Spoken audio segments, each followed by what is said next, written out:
కర్ణాటక మాజీ ముఖ్యమంత్రి BJP senior నేతపై లైంగిక వేధింపుల కేసు నమోదైంది. యడియూరప్ప ఒక మైనర్ బాలికపై లైంగిక వేధింపులకు పాల్పడినట్లు అభియోగాలు నమోదయ్యాయి.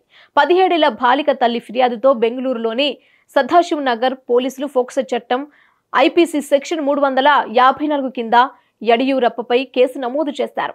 పోలీసుల వివరాల ప్రకారం చీటింగ్ కేసులో సహాయం కోరేందుకు తల్లి ఆమె కుమార్తె యడియూరప్ప దగ్గరకు వెళ్లిన సమయంలో లైంగిక వేధింపులు జరిగినట్లు బాలిక తల్లి ఆరోపించారు.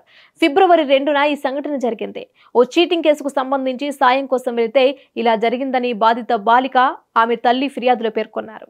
బీజేపీ నేత యడియూరప్పపై లోక్సభ ఎన్నికల ముందు ఆరోపణలు రావడం చర్చనీయాంశంగా మారింది. 2008-2011 మధ్య కొన్నిసార్లు 2018 మే నెలలో కొంతకాలం, ఆ తర్వాత మళ్లీ 2019-2021 మధ్య సీఎంగా ఉన్నారు.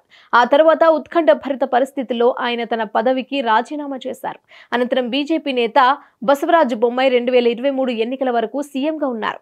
తర్వాత జరిగిన ఎన్నికల్లో కాంగ్రెస్ ఘన విజయం సాధించి బీజేపీని ఓడించింది. సమస్య లేని ఇల్లు ఉండదు, పరిష్కారం లేని సమస్య ఉండదు. బంధాలు గొప్పవి, బాధలు చిన్నవి. మీ సమస్యని మేము పరిష్కరిస్తాం. రండి, మాట్లాడుకుందాం.